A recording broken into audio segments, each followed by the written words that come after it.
যার জন্য আজ ব্যাসজি রচনা করেছেন ভাগবত, আগেই লিখে দিয়েছেন ভাগবত মহাত্মে যে কলিযুগের মানুষ যারা হবে আমাশয় রোগে ভুগবে। কিসের আমাশয়? যে আমরা জানি ঘি খেলে স্বাস্থ্যের পক্ষে উপকার হয়, কিন্তু যার অজীর্ণ রোগ আছে, পাতলা পায়খানার প্রবলেম আছে, তাকে ঘি খাইয়ে দেন, অসুবিধা হয়ে যাবে। তো ঠিক সেরকম আজ ভব রোগ আমাদের প্রতিবন্ধীকে মানুষের মধ্যে, প্রত্যেকটা জীবের মধ্যে ভব রোগ আছে। যে রোগের ওষুধ বা মেডিসিন আবিষ্কার হয়েছে এই ভাগবত মহাপুরাণ। কোন রোগী চট করে ওষুধ খেতে চায় না। কোন বাচ্চা শিশু আজকে মা আদর করে দুধ খাওয়াচ্ছেন, তারপরে ওষুধ খাওয়াচ্ছেন ছেলেকে, ছেলে খাচ্ছে।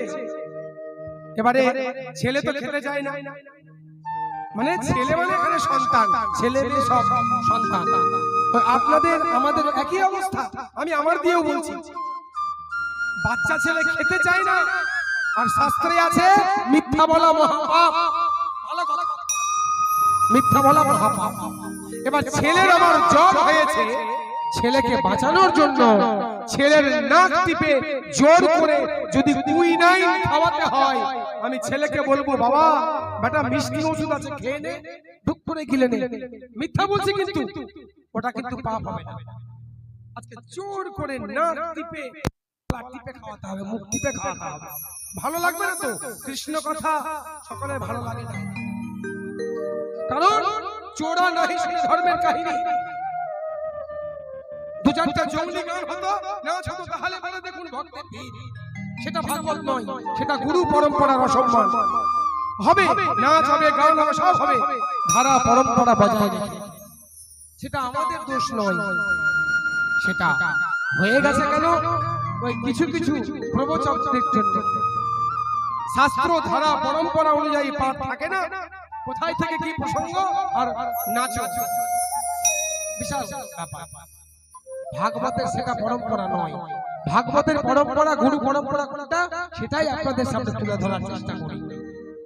তো সুতরাং অ্যাকশনের পর রিঅ্যাকশন তো হয়। তো ঠিক সেরকম ভাগবত শাস্ত্র শ্রবণ করবেন, দেখবেন।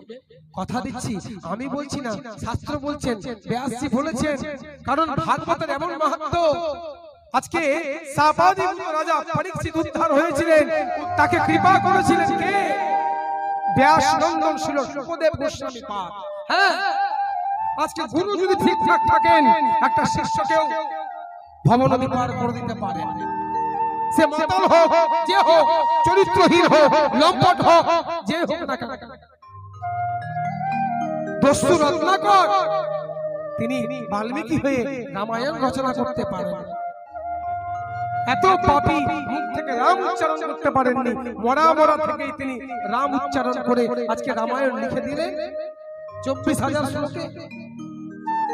তো আমি আপনি কেন পারবো না মায়েরা বাবারা? তো সুতরাং মাথায় রাখবেন, যিনি ব্রহ্ম শাপগ্রস্ত, সমাজে তার থাকার অধিকার নেই।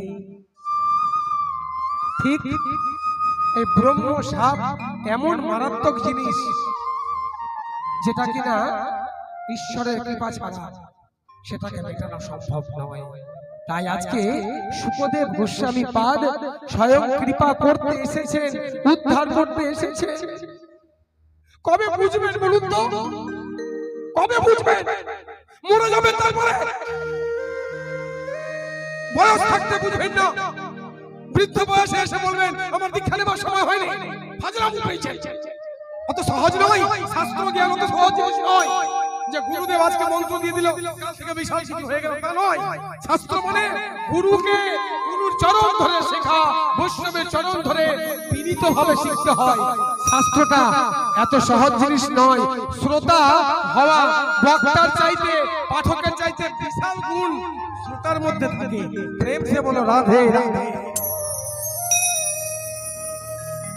তাই গুরু কথার অর্থ কি? অজ্ঞান তিমিরান্ধস্য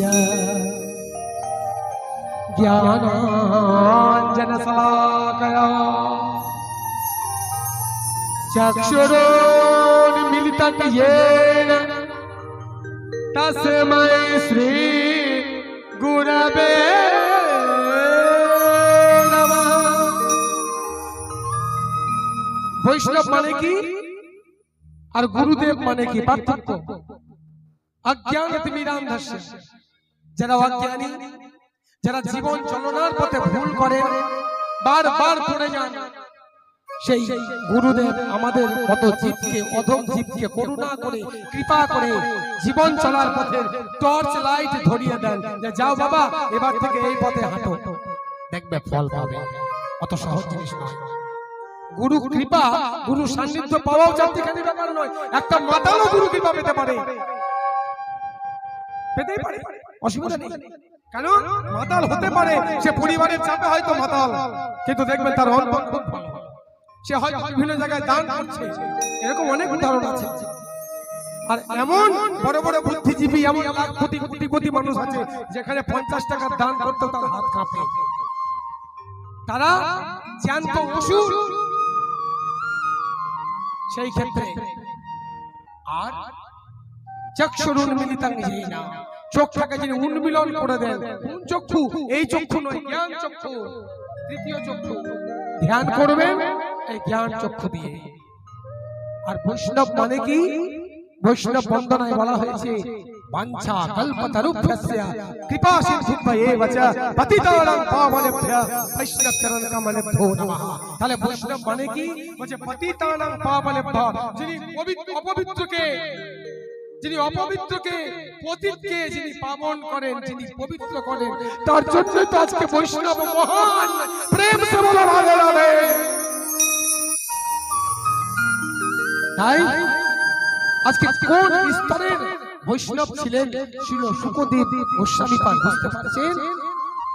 সেই শুকদেবকে বারবার করে দেবর্ষি পাদ বলেছিলেন, হে শুকদেবজি, এই রাজ্যের রাজা পরীক্ষিত শাপগ্রস্ত, অদ্য হইতে 7 দিনের মধ্যে তাকে দংশন করবে, মৃত্যু হবে, আপনাকে তাকে কৃপা করতে হবে। আর শুকদেবজি ছিলেন দিগম্বর বেশ, আজন্ম নৈষ্ঠিক ব্রহ্মচারী, শ্যামল বর্ণ, জটাজাল, ধূম্রবর্ণে জটাজাল, ষোড়শ বর্ষীয় দিগম্বর বেশী যুবা পুরুষ হেঁটে চলেছেন কোনো কথা না বলে। বলছে আমি যাব উদ্ধার করতে পরীক্ষিতকে, আমার খেয়ে দিয়ে কাজ নেই, পাপ করবে ও আর আমি তাকে শুধরে দেব। গুরুদেব বলছেন দেখুন, গুরু মুখে শোনা কথা। আচ্ছা আমি কৃপা করার কেউ নয়, আমি পারবো না কিছুই করতে। তখন গিয়ে বলছেন দেবর্ষি পাদ তাকে রাজি করাচ্ছেন যাতে পরীক্ষিত মহারাজকে কৃপা করেন। বলছে ধরুন আপনার সামনে একটা কোনো ব্যক্তি আছে অন্ধ, সে হয়তো আপনি দেখছেন সেই অন্ধ ব্যক্তির সামনে একটা বড় নদী বা বড় গর্ত, আর পেছন থেকে কোনো একটা লোক সেই অন্ধকে ধাক্কা মেরে দিচ্ছে। সে হয়তো একটুর জন্য তার নিজের জীবনটাও শেষ হয়ে যাবে। তো সেই অন্ধ গর্তটি হলো মায়া মোহ, অন্ধ ব্যক্তিটি হলো আমি আপনারা প্রত্যেকে, আর পিছনে ফেলে দেওয়ার ব্যক্তি হলেন সংসার। তখন শুকদেবজি বুঝে গেলেন, দেবর্ষিকে বলছেন, হে দেবর্ষি পাদ, আপনি আমার পিছনে ভালো মতন লেগে গেছেন, বুঝতে পারছি, ঠিক আছে বেশ, কৃপা করেই ছাড়বো। গুরুদেব ইচ্ছা করলে একটা শিষ্যকে কৃপা করেই ছাড়তে পারেন, গুরুদেবের সেই ক্ষমতা আছে।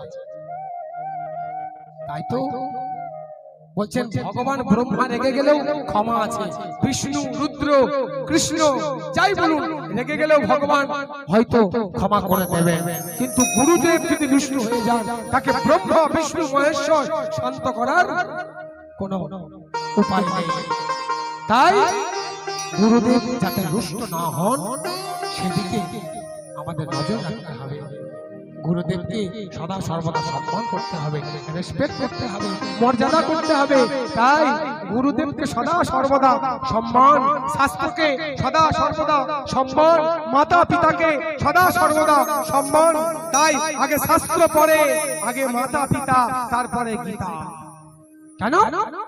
একটা মাতা পিতা তার সন্তানকে হাঁটি হাঁটি পা পা থেকে সর্বপ্রথমে শেখায় মাতৃ দেব ভবা, পিতৃ দেব ভবা, তারপরে শেখায় আচার্য দেব ভবা।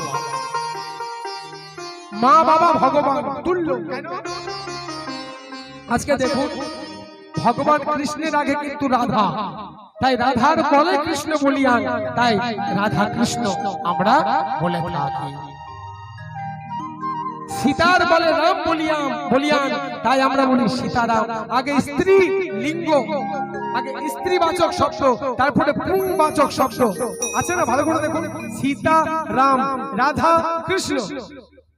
তাহলে কই আমরা তো বলি কাকি কাকা বলি না, কাকা কাকিমা, জ্যাঠা জেঠিমা, এই ক্ষেত্রে পুরুষবাচক শব্দ আগে, তাই তো? জ্যাঠা জেঠিমা। কই মা বাবার ক্ষেত্রে বাবা মা তো আগে বলি না, কেন? এটা চিন্তা করেছেন কেন? আগে মাতৃশক্তিকে সম্মান, কেন?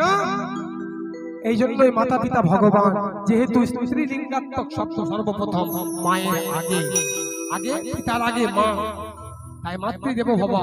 কারণ গর্ভে ধারণ করেছেন তো 10 মাস 10টা দিন গর্ভে ধারণ করেছেন, তাই মা পৃথিবীতে মায়ের কোনো বিকল্প হয় না, তাই মা মাই হয়, মায়ের কোনো বিকল্প হতে পারে না।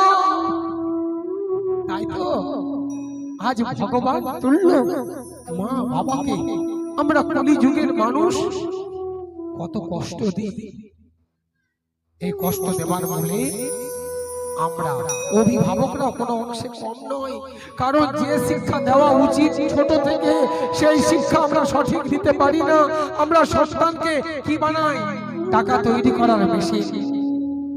ডাক্তার বানাই, অবশ্যই বানাবেন। ইঞ্জিনিয়ার বানান, অবশ্যই বানানো যাবে, কারণ ডাক্তার ইঞ্জিনিয়ারের যেমন দরকার দেশে, উকিলের দরকার, সবকিছুর দরকার, কিন্তু তার সঙ্গে যেটা দরকার ধর্মীয় অনুশাসনবাদ।